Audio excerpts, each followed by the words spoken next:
नकोय आम्हाला शेतसारा.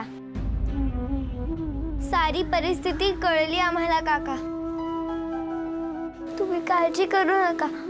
हवं पण मोठे खोत ऐकणार नाहीत तुमचं.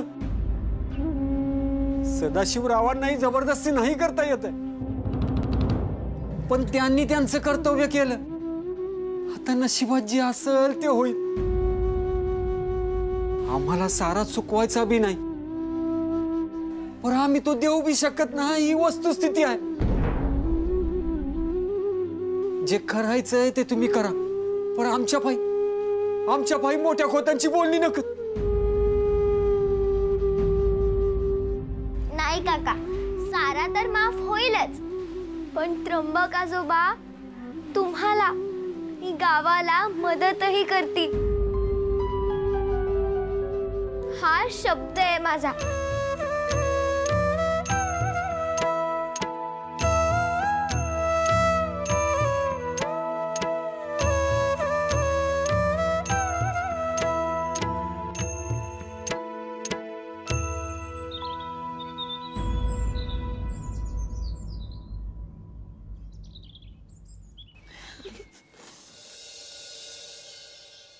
नाही बापू, तुम्ही हे आधीच सांगायला हवे होते. पाहिलं ना तिची काय अवस्था झाली ती. मुद्दामच नाही सांगितले. काय होणार होते सांगून आलेला माणूस जायचाच. कोणाच चुकलंय मरण सांगितले असते तर हिचा बाप काय जिवंत होणार होता का?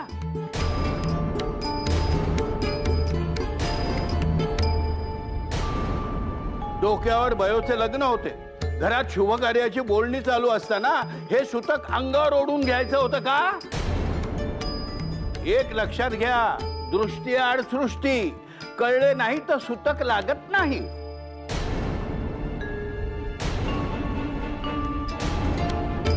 हिच्याच मुलीच्या कार्यात बाधा नको म्हणून नाही सांगितले. उगाच मला दोष देऊ नका आणि यावरून मला चर्चा नकोय आता.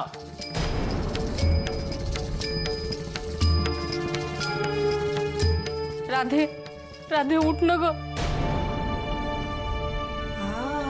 तू काळजी नको करू, आम्ही आहोत तुझ्या सोबत. राधे, राधे,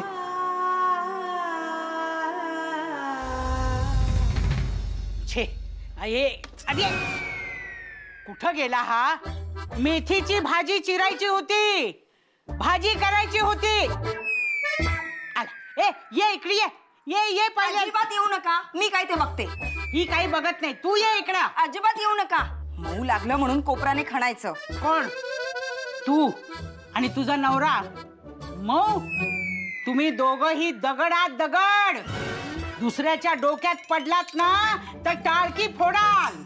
मऊ वगैरे काही नाही. हा, तुमच्या सारख्यांना आमच्या सारखेच हवे, नाहीतर निभाव नाही लागायचा आमचा. विश्रांती तर मिळायचीच नाही आम्हाला. नाही बरोबर आहे. पण विश्रांती मिळवण्याकरता तू ही जी थापेबाजी करतेस ना, त्यामुळे काय होईल माहितीये का? एक दिवशी खरंच दुखलं ना तर कुणी येणार नाही मदतीला. लांडगा आला हो आला अशी गत होईल, लक्षात ठेवा. आजी,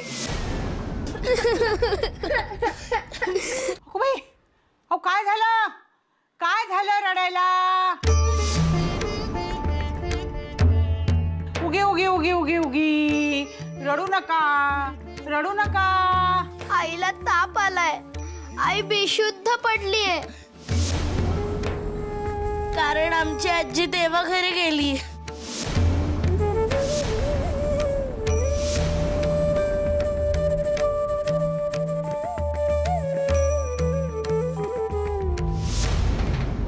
काय म्हणावे तरी काय या बापूंना. राधा आईच्या नावाने तळमळत होती आणि त्यात ही बातमी. नाही, हा ज्वर असा कमी व्हायचा नाही. हलगर्जीपणा करून चालणार नाही. आता जातो आणि वैद्यबुवांना घेऊन येतो, त्याशिवाय गत्यंतर नाही.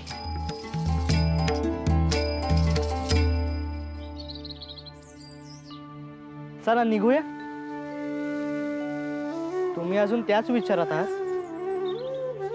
मलाही अवघडल्यासारखे झाले होते.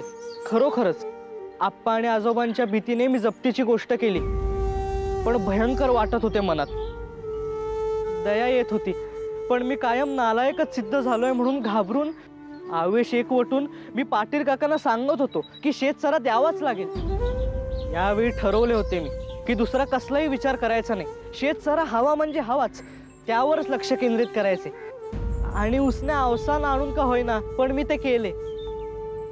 पण नंतर तुम्हीच येऊन म्हणालात की शेतसारा नको, तेव्हा एकदम हलके वाटले मला. का असे विचारले सुद्धा नाही मी. पडत्या फळाची आज्ञा घेत तुमच्या पाठोपाठ आलो. पण तुम्ही बोलत का नाही आहात? डोळे का पुसताय? काही झाले का? तुम्ही शेतसारा नको असे ठामपणे सांगितले, परंतु असा निर्णय तुम्ही का घेतलात हे आप्पांना आणि आजोबांना सांगू शकाल ना तुम्ही? तुम्ही असल्यामुळे ते आता मला रागवणार नाहीत. पण तुम्ही बोला ना, काय झाले आत? शेतसारा नको असे का म्हणालात?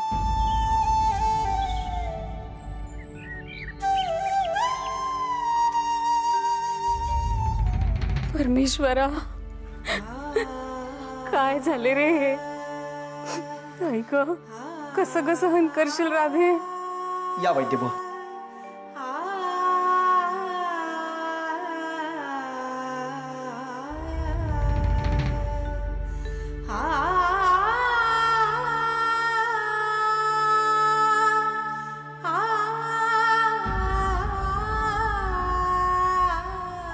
काकू, मुले मुले कुठे आहेत? मुले घाबरली आहेत रे नारायणा, म्हणून महादेवाला सांगितले कावेरी आजींकडे जा, म्हणून सान्यांकडे पाठवले. होय हो, आली आहेत मुलं, यांच्या जवळ आहेत. मी राधेला बघायला आले. पाय खाल्ली हो बिचारीने. हिच्या आईने हिचा ध्यास घेतला होता, कळल्यावर धीर सुटला तिचा. आईला भेटायचे होते हो राधेला. काकू, तुम्ही जरा शांत व्हा.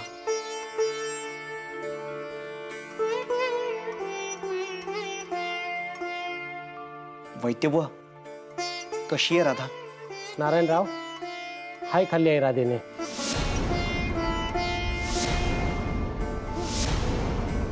तिला सांभाळावं लागेल. तसं मी औषधं सांगतो कशी घ्यायची ते. पण काकू, एक पळीभर मध चाकवा तिला. मोगऱ्याची फुलं फुलपात्रभर पाण्यामध्ये भिजत घाला आणि ते पाणी पाजत जा. हो. तोपर्यंत मी नारायणराव बरोबर औषधं पाठवून देतो. आपण याला खूप जपावं लागेल.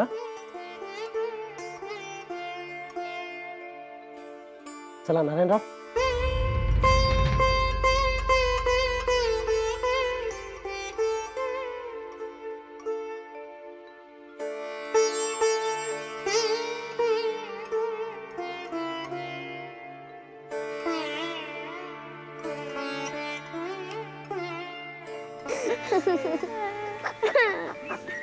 अरे अरे, रडू नका बाळांनो, रडू नका.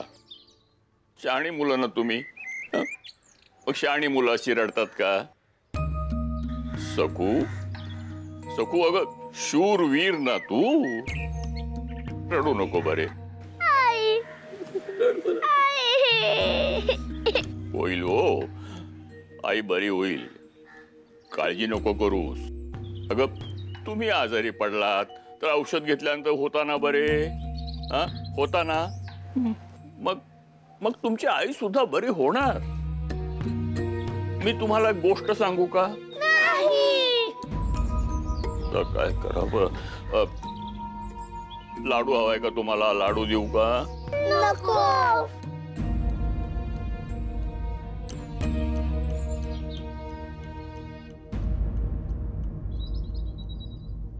काय झाले? का रडताय तुम्ही सगळे?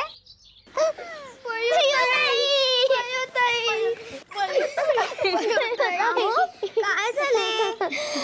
पयोताई, आपल्या आईची आई, आपली आजी देवाघरी गेली.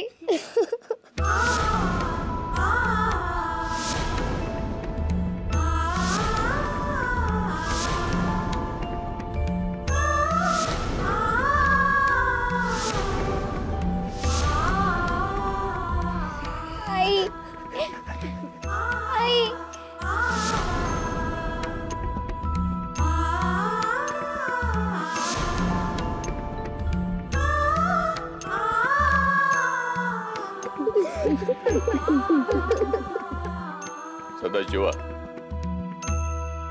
मुलांना आत घेऊन जा. चला चल.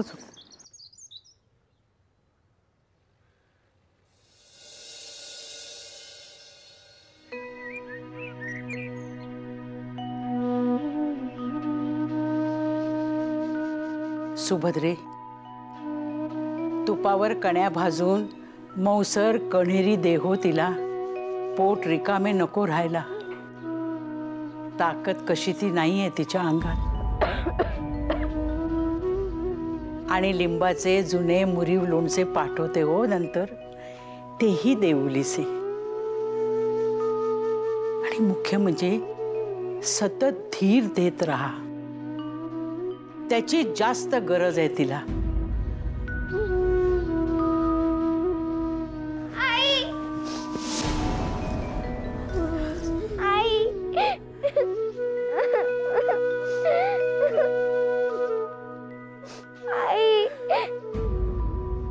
आई अगं.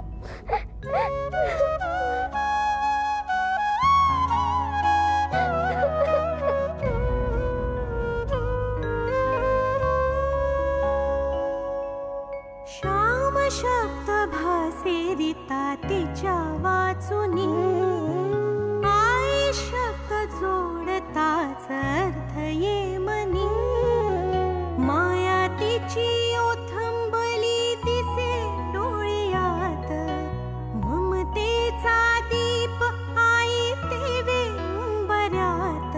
आई हाक भाळाची. आई सावली मनाची. काळजी करू नको हो वयो. आई होईल हो बरी. मायेचे जिच्या पावले. यशोदा यशोदा माय माऊली.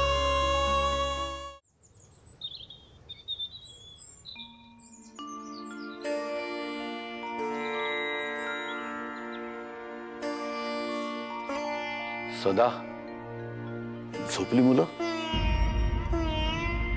ठीक आहे, बाहेर ये, काका बोलवत आहेत. होय येतो.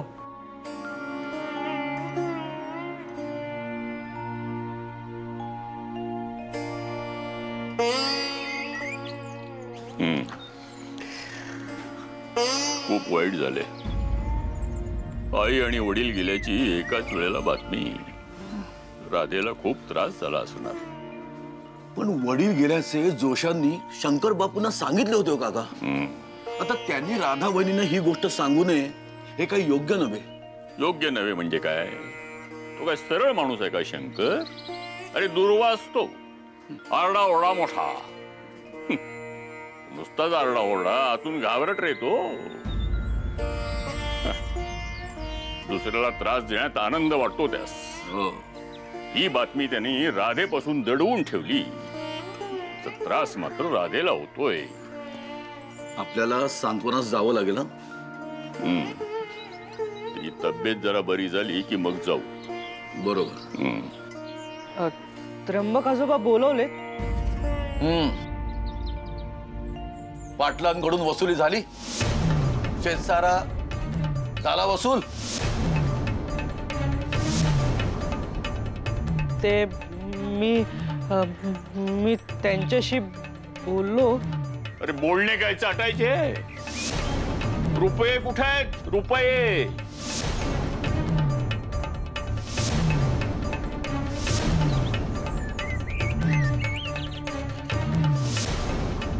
काय विचारतायत काका? कुठे आहेत रुपये? आणलेच ना का हात हलवतच आलायस परत? ते मी पैसे नाही आणले.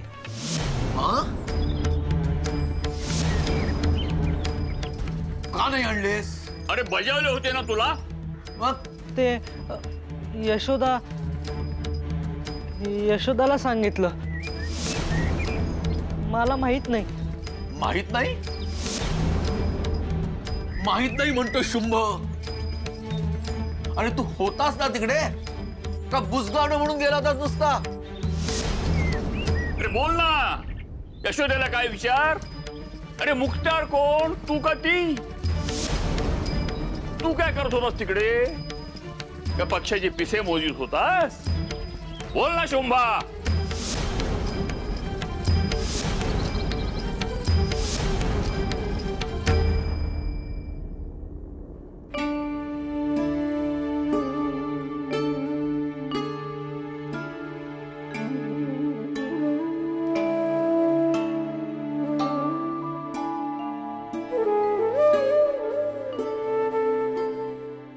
बयो, ऐक, आईला झोप लागलीये. झोपेमध्ये आजार आणि दुःख भरून निघते. तेव्हा तिला आता शांतपणे झोपून दे. आपण जर इथं थांबलो तर तिला त्रास होईल. चल, आपण बाहेर जाऊ. हा, जा बा. चल.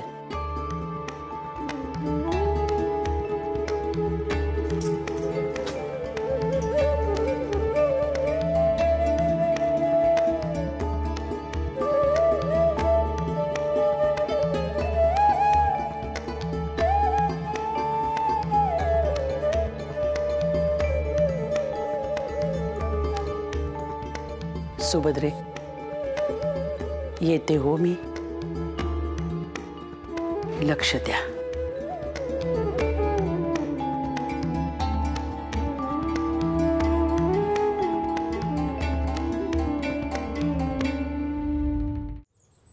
ऐकलत का? त्या राधाला म्हणावं आता आईच्या मरणाचं कौतुक पुरे. येणारा काय कोणी अमरपट्टा घेऊन येत नाही. जन्माला येणारा माणूस एक ना एक दिवस जाणार. हो हो, पण शेवटची भेटी घडू दिली नाही तिच्या आईशी. हातापाया पडून सांगत होती, पण तिला जाऊ दिलं नाही. आणि वडील गेल्याचं बापूंनी दडवून ठेवलं. काय म्हणायचं याला? मग मला सांगा, जीवाला लागणार नाही का माणसाच्या? हा, नाही कोण म्हणतं. वडील गेल्याचं बापूंनी त्यांना सांगायला हवं होतं आणि आईच्या आजारपणात त्यांना भेटूही द्यायला हवं होतं. मान्य आहे, पण आता त्याचे भांडवल नको. भांडवल? हो, काय बोलताय तुम्ही? नाहीतर काय. हो, बाई एकदा लग्न करून सासरी आली की बाहेरचे पाच तिनं तोडायलाच हवे. ती राधा अशी अंथरूण धरून बसली, घरातली कामे कोण करणार? घर चालायचं कसं? आता घरातल्या बायका अशा वागायला लागल्यानंतर पुरुषांनी काय घरी सांभाळायची? जा म्हणाले शेतावर कामे करावायस, ज्या बाहेरचे उद्योग सांभाळा, तर तेही नाही. अहो, पुरुषांनी बाहेरचे कामे बघायची आणि बाईनं घर सांभाळायचा. आणि निसर्ग. तुम्ही राजेला समजवा, आता कामाला लाग, झोपून राहू नकोस. आई वडिलांच्या आठवणीनं अश्रू ढाळणे बंद कर. त्या सुभद्रेला एकटीला नाही झेपायचे. आता तुम्ही का हंबरडा फोडताय? आम्ही जिवंत आहोत अजून. चुकलेच हो माझे. आता जाते, राधेचा कान धरते. आई वडील गेल्याचं दुःख करते म्हणजे काय? बघतेस तिच्याकडे.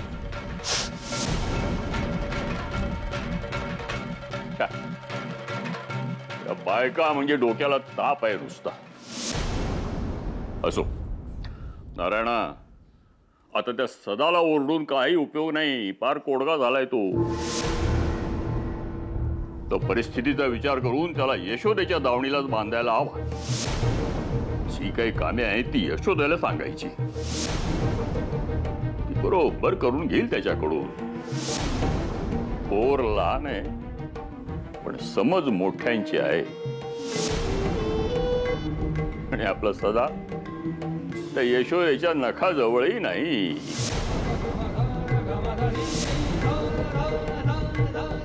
एकीकडे म्हणायचे बायका म्हणजे डोक्याला ताप आणि दुसरीकडे एका बाईचीच मदत घ्यायची. एक काय ते ठरवा. यांचा वीट आलाय मला. इतका कुचकामी असेल मी तर राहू तरी कशाला इथे?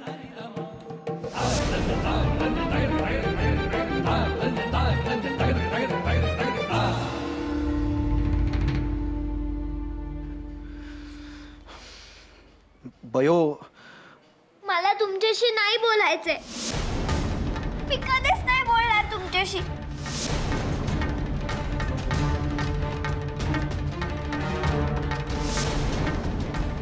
बयो माझे ऐकून तरी घे. मला तुमच्याशी नाही बोलायचंय म्हटलं ना.